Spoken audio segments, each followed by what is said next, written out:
अस्सलाम वालेकुम। स्टेनोग्राफर मोहम्मद आसिफ भाई, होप कि आप सब खैरियत से होंगे। पिटमैन शॉर्ट हैंड के हवाले से आज मेरा लेक्चर नंबर 128 है, जिसमें मैं आज आपको हाल्विंग वर्ड के मतलब बताऊंगा। तो पिछली वीडियो में हमने हाल्विंग वर्ड के मतलब अच्छे से पढ़ा था। बेसिकली वो वर्ड होते हैं जो हम किसी वर्ड का आधा हिस्सा मीन उसको हाफ कर देते हैं, तो उस वक्त जो हाफ करने के दौरान टी और डी की आवाज़ दें उसे हम हाल्विंग वर्ड कंसीडर करते हैं।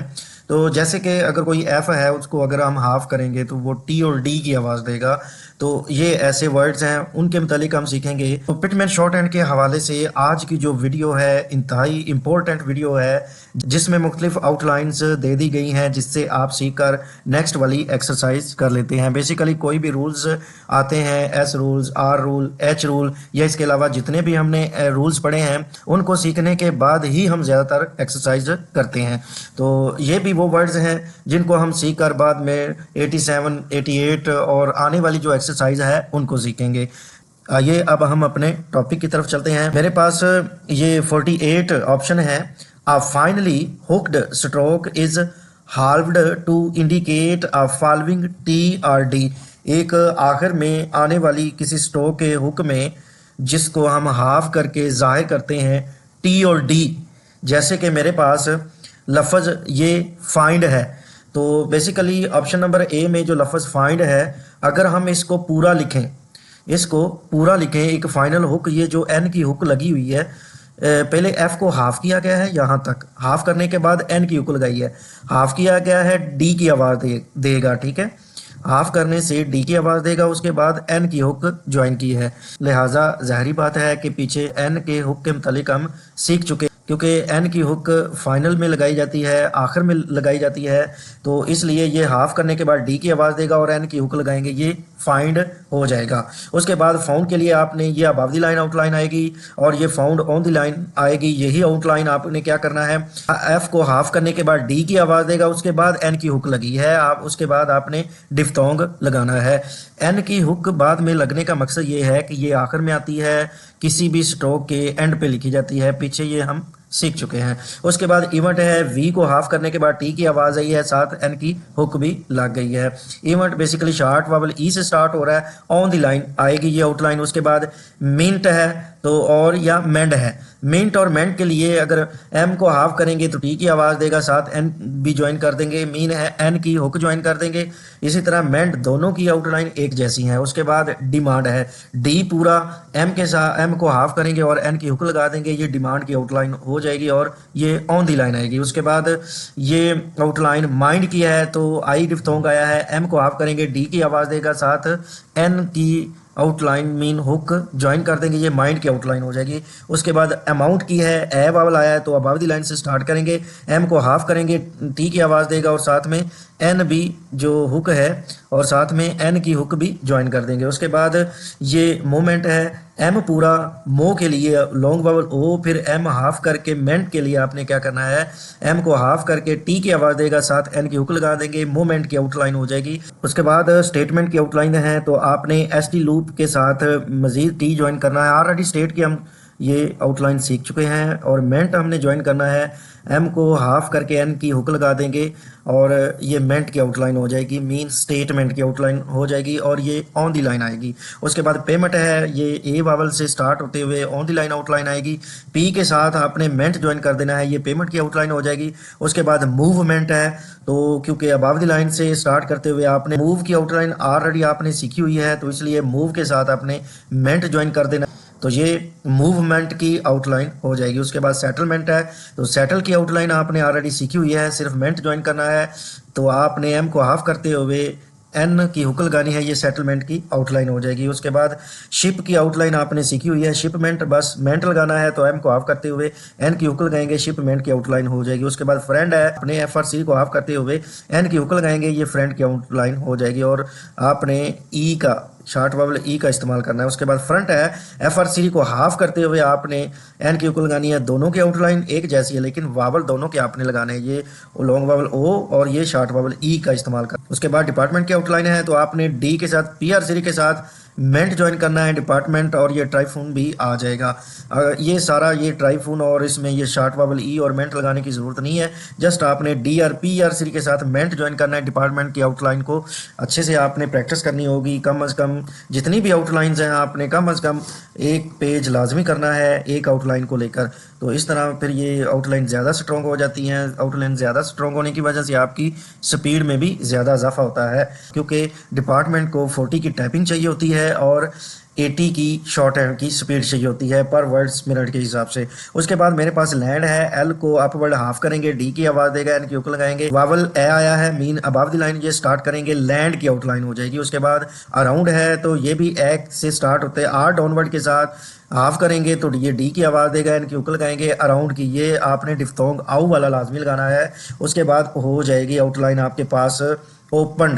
तो ओपन के लिए आपने पी को हाफ करेंगे, डी की आवाज़ देगा, उसके बाद उसी के साथ ही आपने एन की हुक ज्वाइन कर देनी है, ये ओपन की आउटलाइन हो जाएगी। उसके बाद मेरे पास बैंड है, बी को हाफ करेंगे तो ये एन की हुक लगाएंगे, ये बैंड की आउटलाइन हो जाएगी क्योंकि ये वावल ए आया है, इस वजह से first place vowel outline place करेंगे। उसके बाद प्रिंट है तो प्रिंट के लिए आपने पी आर सी को हाफ करते हुए टी की आवाज़ देगा, एन की हुक भी ज्वाइन कर देंगे क्योंकि आई आया है, I basically third place vowel place करना है हमने लिखना है, तो ये थर्ड प्लेस वावल हाफ करने की वजह से ये ऑन दी लाइन आएगी, इस वजह से ये ऑन दी लाइन है। और क्योंकि मोस्टली जो हमारी थर्ड प्लेस पे है वो थ्रू दी लाइन आउटलाइन हम लिखते हैं, ये नहीं आएगी क्योंकि हाफ की हुई है। उसके बाद प्लांट है, पीएलसी को हाफ करेंगे, टी की आवाज़ देगा, इनकी हुक लगाएंगे, प्लांट और प्लांट ये दोनों की आउटलाइन एक जैसी है, प्लांट और प्लांट, ठीक है। उसके बाद स्पेंट है, स्पेंट और स्पेंड दोनों की आउटलाइन एक जैसी ऑन दी लाइन आएगी ये, ठीक है। एस सर्कल पी को हाफ करेंगे, टी की आवाज़ देगा और डी की आवाज़ देगा, इनकी हुक भी लगा देगी, ये स्पेंट की आउटलाइन हो जाएगी। उसके बाद मेरे पास है पॉइंट, तो पी को ऑफ करेंगे, टी की आवाज़ देगा, इनकी हुक लगाएंगे, पॉइंट, और ये आपके लिए आउ की जो डिफ्थोंग है वो भी आपने लाजमी लगानी है।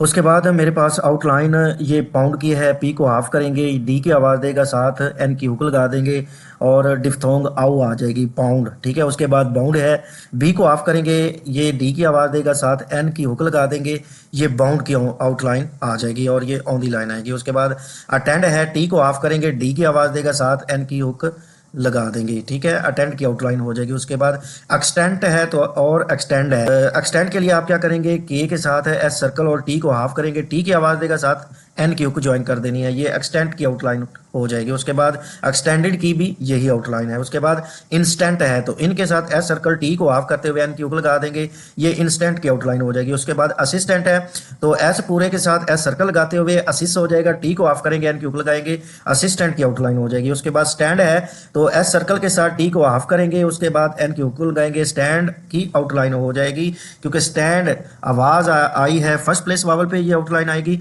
ए की आवाज़ आई है। उसके बाद प्रेसिडेंट है, पीआरसी के साथ आपने एस सर्कल डी को हाफ करते हुए एन की हुक लगाएंगे, ये प्रेसिडेंट की आउटलाइन हो जाएगी। उसके बाद काइंड आपने के को हाफ करते हुए एन की हुक लगानी है, साथ आई का डिफ्थोंग लाजमी लगाना है, ये काइंड की आउटलाइन हो जाएगी। उसके बाद काउंट है, के को हाफ करते हुए एन की हुक लगानी है, आउ का डिफ्थोंग लगाना है, ये काउंट की आउटलाइन हो जाएगी। उसके बाद ये अकाउंट है क्योंकि ए आया है, इस वजह से अबव द लाइन आपने स्टार्ट करते हुए ए लाजमी लगाना है, के को हाफ करते हुए एन की हुक लगाएंगे, के को हाफ करते हुए एन की हुक लगाएंगे और आउ का डिफ्थोंग लगा देंगे, ये अकाउंट की आउटलाइन हो जाएगी। उसके बाद डिस्काउंट है, यही आपने डी थ्रू द लाइन क्योंकि आई आया है थर्ड प्लेस वावल पे जाते हुए आपने थ्रू द लाइन आउटलाइन को लिखते हुए एस सर्कल इस साइड से, क्योंकि ये इजी है, इसी से इस साइड पे लगाएंगे और के ज्वाइन होगा, हाफ करेंगे और एन की हुक लगाएंगे, डिस्काउंट साथ आउ का डिफ्थोंग भी लगा देंगे, डिस्काउंट की आउटलाइन हो जाएगी। उसके बाद सेकंड है, एस सर्कल के को हाफ करते हुए एन की हुक लगाएंगे, सेकंड की आउटलाइन हो जाएगी।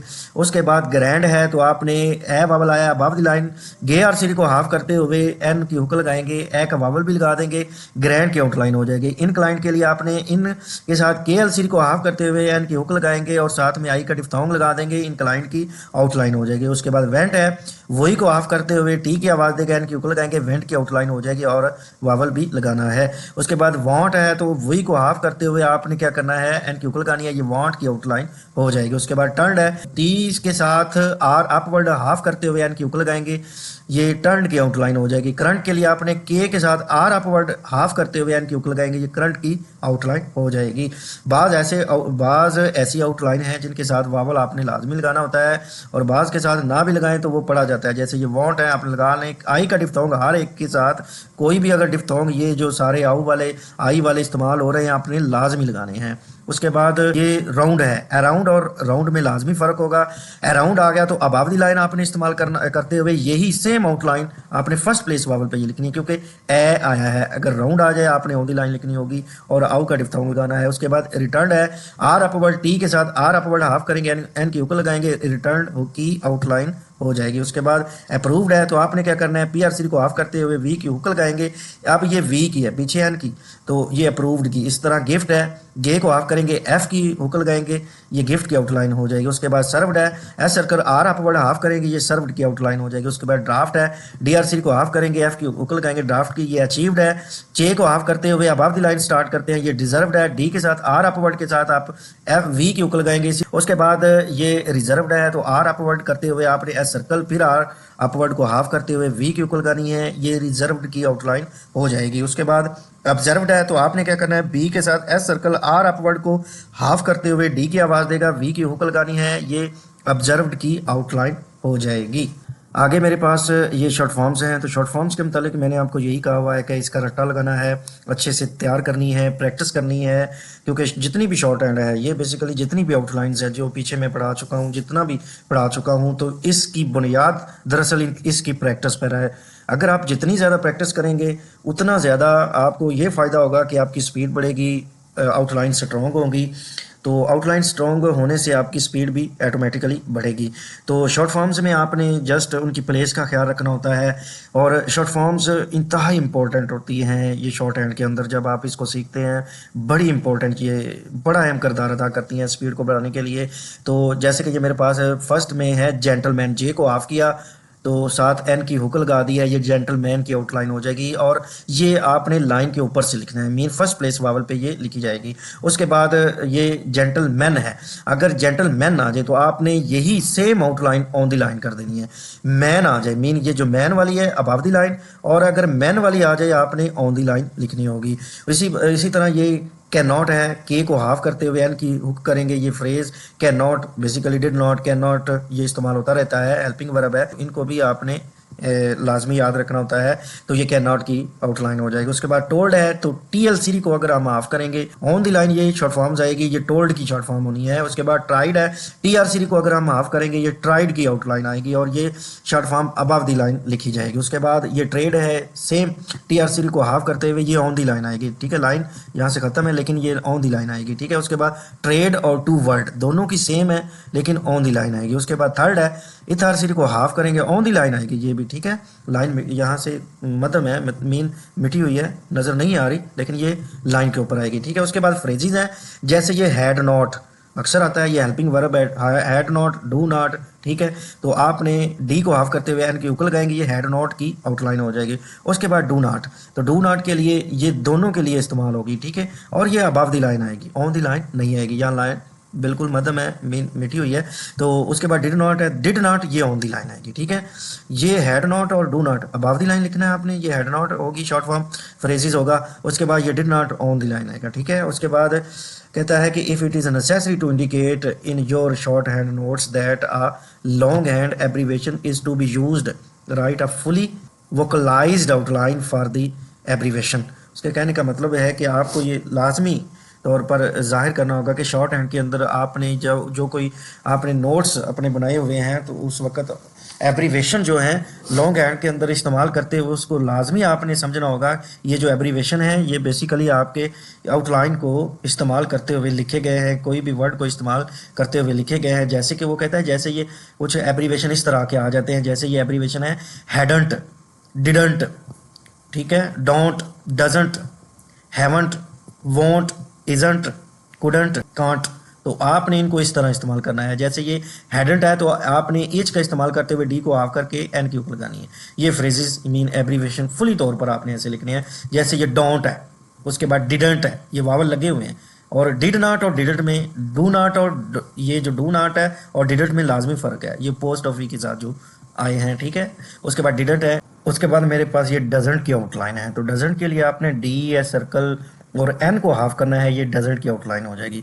उसके बाद हैवंट है, तो आपने एच अपवर्ड के साथ वी को हाफ करते हुए एन की हुक लगानी है, ये हैवंट की आउटलाइन हो जाएगी।